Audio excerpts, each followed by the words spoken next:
The day I got sued over a golf course was the same day I realized some people will spend millions of dollars building something beautiful and then risk losing all of it because they can't stand hearing the word no.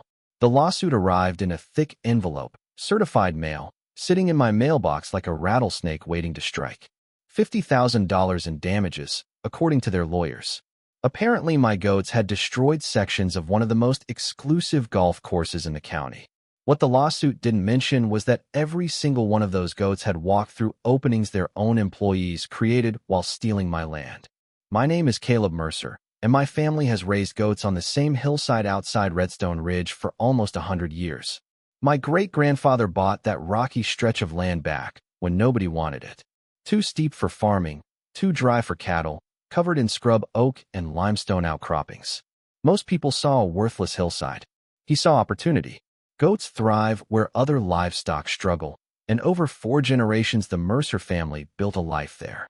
Nothing fancy, no mansion, no luxury trucks, just 35 acres, a modest farmhouse, and enough hard work to keep food on the table. The property sat above a wide valley that stayed mostly untouched for decades. Then investors discovered it. Everything changed the year Hawthorne Valley Golf Club arrived. The developers bought hundreds of acres below my hillside and announced plans for what they called a world-class golf destination. The local newspaper couldn't stop talking about it. Championship-level design, luxury clubhouse, private memberships, celebrity tournaments, economic growth, jobs, tourism. People acted like paradise was being built right outside town. At first, I didn't have a problem with any of it.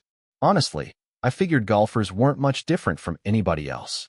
They wanted a place to enjoy themselves. I wanted to raise my goats. There was plenty of room for everyone. For the first year, that assumption seemed right. I'd wake up before sunrise, drink coffee on the porch, and watch maintenance crews mowing perfect green stripes across the valley while my goats wandered the hillside above. 2 completely different worlds sharing the same landscape. Their fairways looked like green velvet. My pasture looked like nature had lost an argument with a rock quarry. Still, it worked.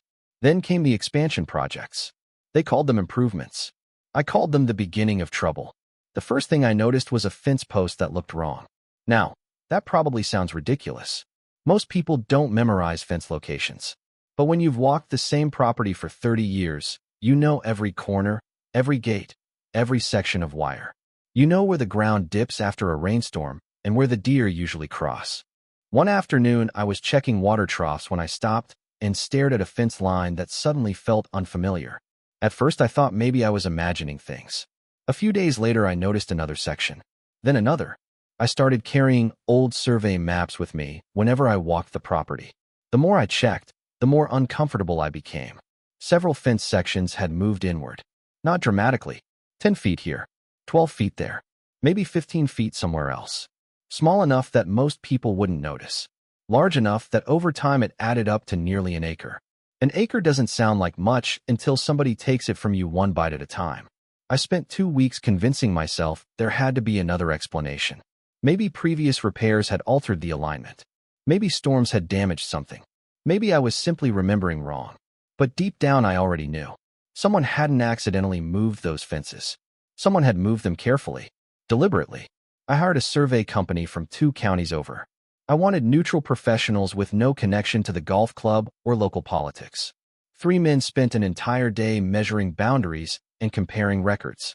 The oldest surveyor knocked on my door just before sunset. He unfolded a map across my kitchen table, then pointed to several highlighted sections. "Mr. Mercer, your fence isn't on your property line anymore." I remember staring at those yellow markings while anger slowly replaced disbelief. "How far off?" I asked. Far enough that somebody had to know what they were doing. That answer stuck with me, not because of what he said, but because of how he said it. There was no uncertainty in his voice, no maybe, no probably, just certainty. The next morning I drove straight to Hawthorne Valley's administration building. The place looked like a luxury hotel.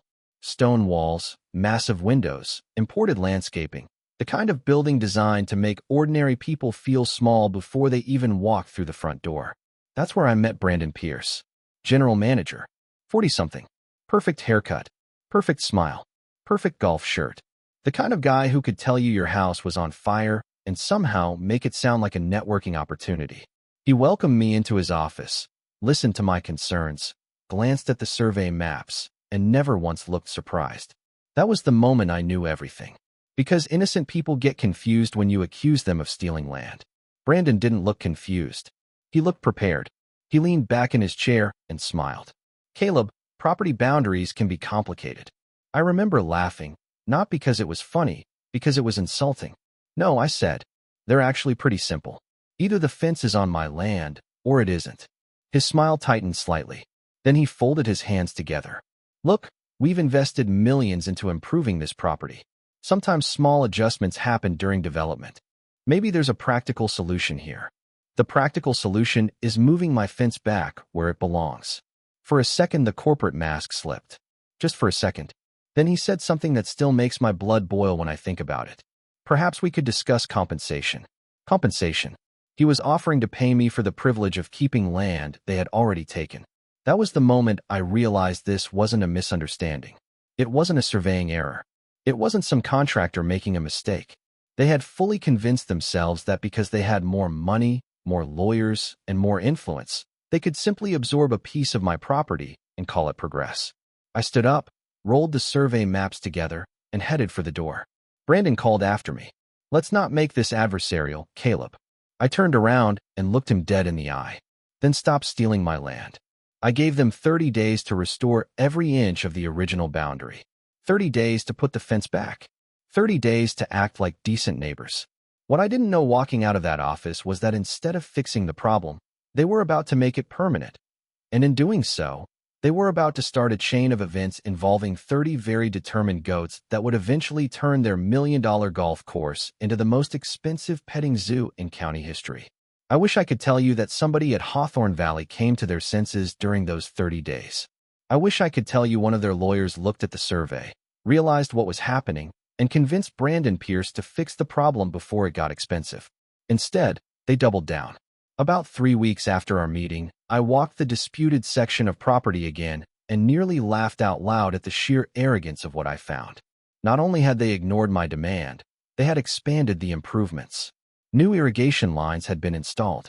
Decorative shrubs worth more than my monthly feed bill had been planted. Sections of a cart path had been extended. They weren't acting like people worried about getting caught. They were acting like people who had already decided they couldn't lose. Standing there that afternoon, looking at sprinklers watering my stolen land, I felt something shift inside me. Up until then, I had still hoped this could be settled quietly. After that moment, I started documenting everything. Photos, videos, survey records, dates, conversations, every little detail. My father used to say that when somebody is digging a hole for themselves, sometimes the smartest thing you can do is hand them a bigger shovel. That's exactly what I did. Meanwhile, another problem was developing. During construction, their crews had damaged several portions of fencing along the shared boundary. Some sections had loose wire. Some posts had been weakened. One gate no longer closed properly because heavy equipment had clipped it. I notified them repeatedly. Emails, phone calls, certified letters. No response. Apparently, protecting property lines wasn't a priority when they were busy moving them. Now, if you've never owned goats, let me explain something. People think goats are livestock. That's technically true. But mentally, goats are tiny criminal masterminds wearing fur. A goat can stare at a perfectly secure fence for 5 minutes and somehow identify the one weakness you missed. They climb things they shouldn't climb, squeeze through gaps they shouldn't fit through. And if there's greener grass on the other side, they'll dedicate their entire day to reaching it. My herd wasn't unusually rebellious. They were goats. That's all it takes. One Saturday morning, during a member tournament at Hawthorne Valley, 12 of them discovered a damaged section near the western boundary. By the time I realized they were missing, they had already crossed onto the course. I jumped into my truck and headed downhill. What I found looked like a scene from a comedy movie. Expensive golfers were standing frozen beside their carts while my goats casually worked their way across the 7th fairway like they owned the place. One was chewing ornamental flowers. Another had climbed onto a decorative rock feature. 2 others were happily eating a perfectly straight strip through grass that probably cost more per square foot than my kitchen floor. Groundskeepers were running in every direction. Golfers were taking pictures. Somebody was laughing so hard they could barely hold their phone. I spent nearly 2 hours gathering the herd, and hauling them back uphill. Honestly, I felt embarrassed. Not because the goats had escaped, but because I knew exactly what phone call was coming next. Sure enough, less than an hour later Brandon called. He didn't sound like the polished executive I'd met in his office. He sounded furious. "Do you have any idea what your animals did today?" he shouted. "Do you have any idea how they got in?" I replied. Silence. Then more shouting. "You're responsible for controlling your livestock. And you're responsible for damaging the fence they walked through." That only made him angrier.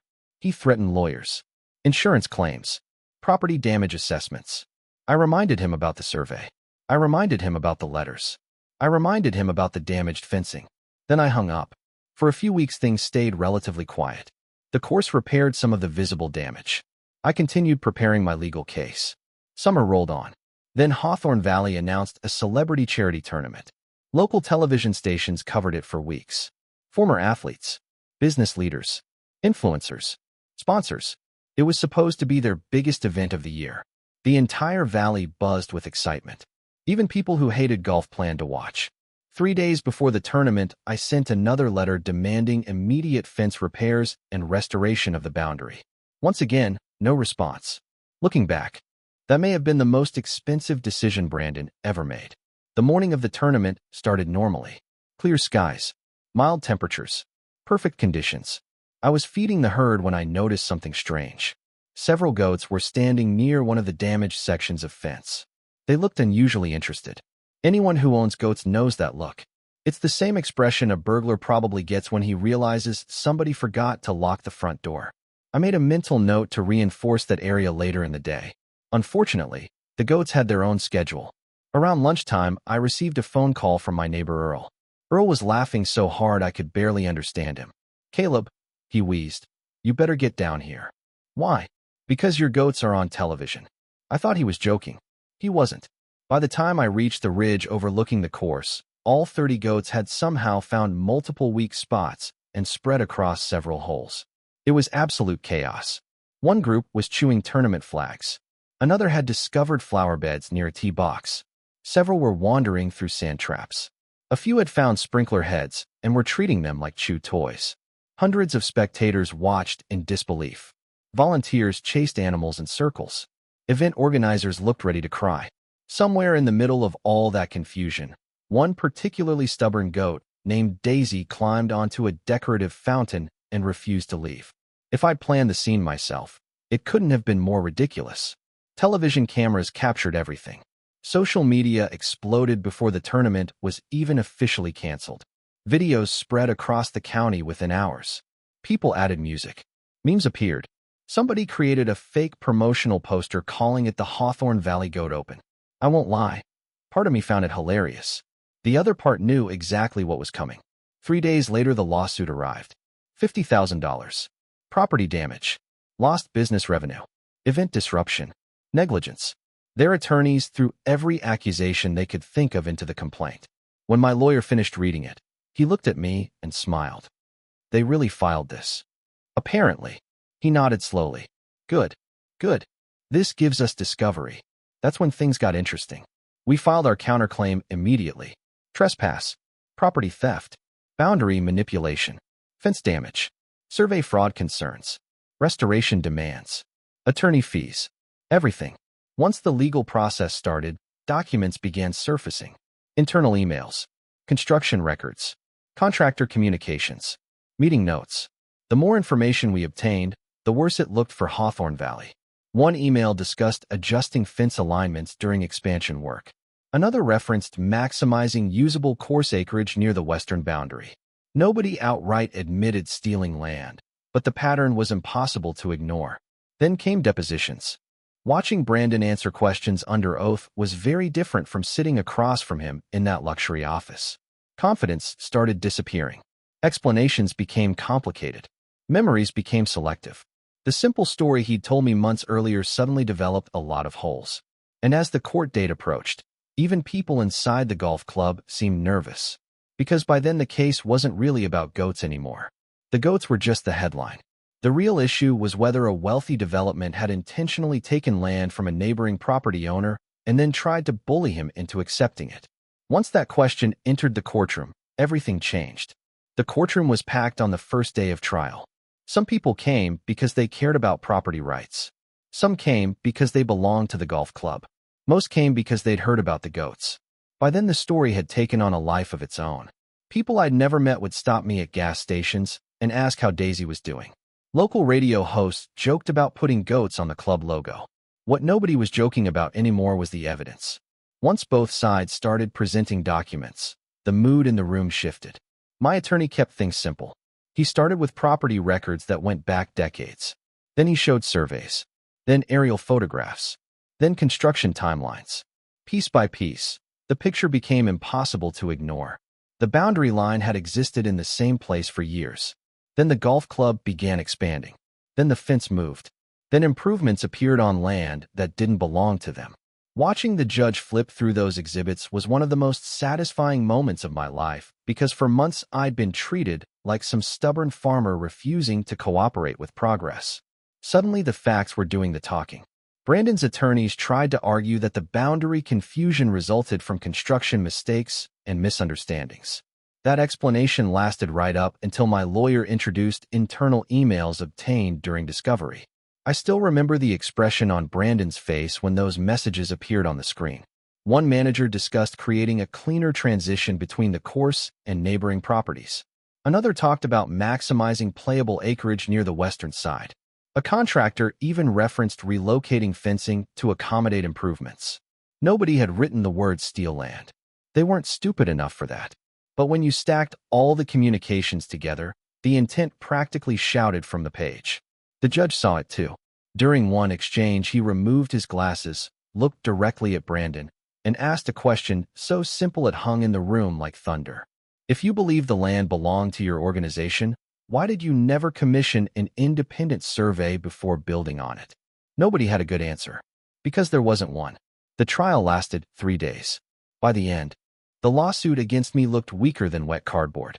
Their own witnesses admitted the fencing had been damaged during construction activities.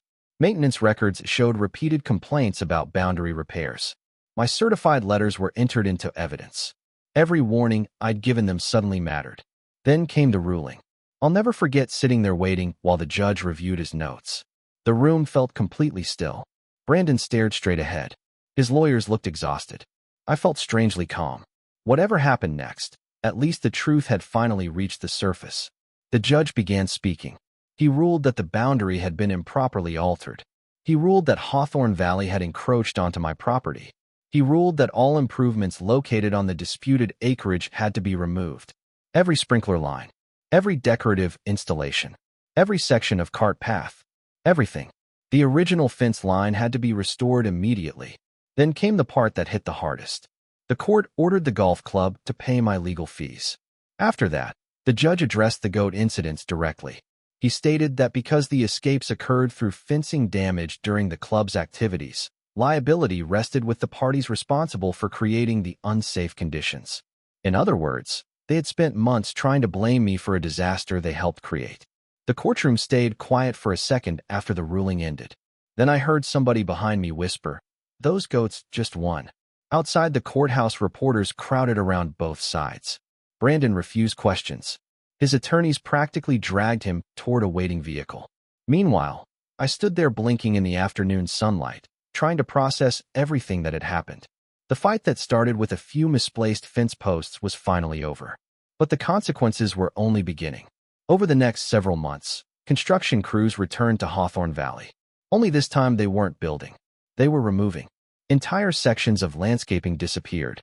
Irrigation systems were dug up. Cart paths were torn apart. Areas that had cost a fortune to create had to be restored because someone decided respecting property lines was optional. The irony was almost unbelievable. The very expense Brandon had tried to avoid became unavoidable. One afternoon, I stood near the restored fence watching crews haul away materials. Earl pulled up in his truck and leaned out the window. "You know," he said, grinning, "they could have saved themselves a whole lot of money by moving a few fence posts back when you asked." I laughed. "That's what I've been saying for 2 years." Then we both looked out across the valley. The course was still there. The golfers were still playing. Life had moved on, but something had changed. The fence sat exactly where it belonged. My pasture was whole again. And the people who once believed money could rewrite boundaries had learned a very expensive lesson. These days the goats still roam those hills. Daisy is older now, though she's just as stubborn as ever. Every now and then someone driving through town recognizes me and asks if the stories are true. I always tell them the same thing. The goats didn't beat the golf club. The golf club beat itself. All the goats did was expose what was already there. And honestly, that's the part one still think about. Because none of this would have happened if somebody had simply respected a neighbor's property. So here's what I want to ask you. If you were in my position, would you have handled it differently? Would you have accepted compensation and moved on, or fought for every inch of land your family spent generations protecting? Let me know down in the comments, because people still argue about this 1 year later. And if you enjoyed the story, hit like, subscribe, and share it with someone who believes fences, property lines, and stubborn goats can never change a person's life. Because trust me, sometimes they absolutely can.